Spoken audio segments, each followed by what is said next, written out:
आज की बात अब हर शाम सोमवार से शुक्रवार 8:30 बजे से। टीएमसी समर्थकों ने आरोप लगाया कि बीजेपी समर्थक अभिषेक बनर्जी के आने पर उन पर अंडे फेंकने के लिए एयरपोर्ट पर इकट्ठा हुए थे। उस आदमी के पास बंदूक थी, जिस कार में वो आए थे उसमें अंडों से भरी एक ट्रे भी थी।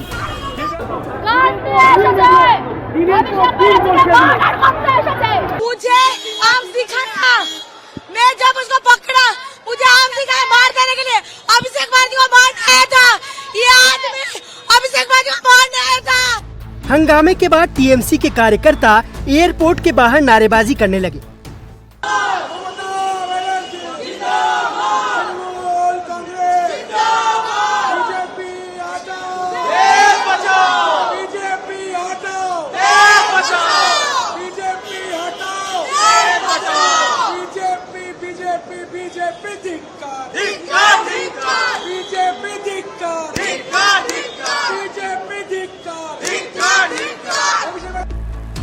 एयरपोर्ट के बाहर हंगामे को देखते हुए हालात को और बिगड़ने से रोकने के लिए पुलिस और सिक्योरिटी फोर्स ने अभिषेक बनर्जी को दूसरे गेट से एयरपोर्ट से बाहर निकाला।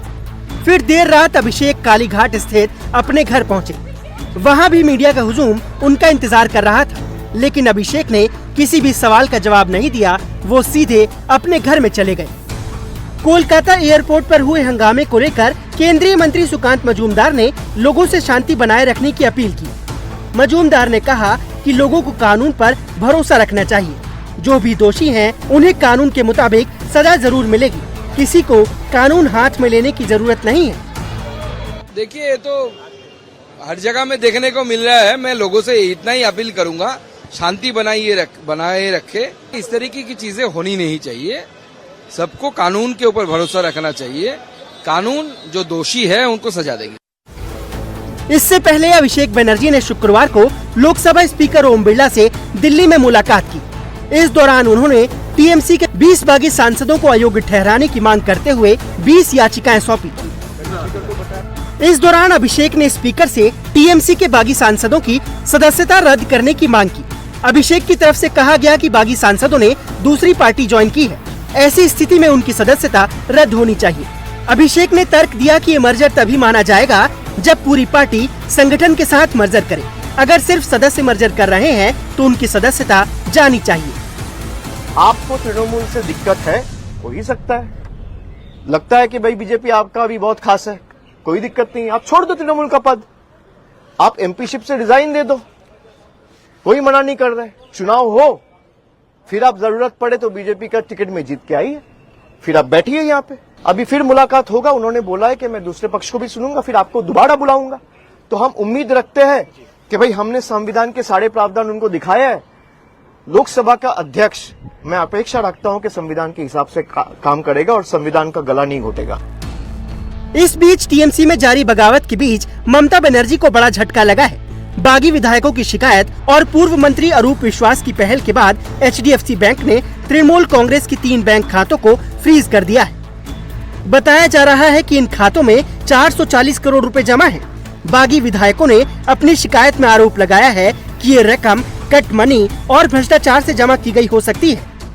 ये कंप्लेन इसलिए लॉन्च किया गया है क्योंकि ये पैसा कहां से आया है। एक्सटॉर्शन का पैसा है, कट मनी का पैसा है, गवर्नमेंट फंड साइफन हुआ है, लिप्स एंड बाउंड्स का पैसा है। ये सब प्रूव होना चाहिए। हम लोग तो प्रूव नहीं कर पाएंगे, तो ये हम लोग इसलिए एफआईआर किए हैं। तो एफआईआर से गवर्नमेंट अगर प्रूव करेगा मालूम होगा, और खास करके ये पैसा इस्तेमाल भी ना हो। जो चार्टर्ड फ्लाइट में दिल्ली जा रहा है 4 करोड़ 4.5 करोड़ रुपया आने जाने में, तो ये पार्टी का कॉमन आदमी जो केस लड़ रहा है उसके लिए पैसा नहीं है। एमएलए लोग अपने गोल्ड गिरवी रख रहे हैं। और ये तो हम लोग ये एफआईआर में लिखे हैं कि प्रूव भी होना चाहिए और ट्रांजैक्शन तुरंत बंद कर देना चाहिए। सूत्रों का कहना है कि कुछ और अकाउंट्स भी फ्रीज करने की कार्रवाई शुरू की जा रही है। बागियों के इस कदम से ममता का गुट आग बबूला है। टीएमसी नेता कुणाल घोष का कहना है कि जिन नेताओं को ममता बनर्जी ने पाला वो आज हिसाब मांग रहे हैं। जिसको प्रोटेक्शन दिया, तृणमूल जिसको एस्टेब्लिश किया, तृणमूल जिसको राज्यसभा में भेजा, तृणमूल जिसको विधानसभा में भेजा, वो 1 महीना नहीं हुआ, हाथ से वो काली भी नहीं उठा। वो जब ये गद्दारी कर रहा है, तो ये दो अलग चीज हो गया है। एक इशू एक चीज हो गया है, और जो मुद्दा बना रहा है वो पब्लिक ये देख रहे हैं कि आदमी कितना नीच तक गिर सकता है। ये सब लोग जो है दीदी का उम्मीदवार है, तृणमूल कांग्रेस का प्रार्थी है, और जीतने के बाद दूसरे किसी पार्टी के लिए ये लोग काम कर रहा है। पश्चिम बंगाल में चुनावी हार के बाद एक तरफ जहां टीएमसी नेताओं का सड़क पर निकलना मुश्किल हो गया है, तो दूसरी तरफ तृणमूल कांग्रेस की भीतर की लड़ाई अब पार्टी के पैसे और संपत्तियों पर आ गई है।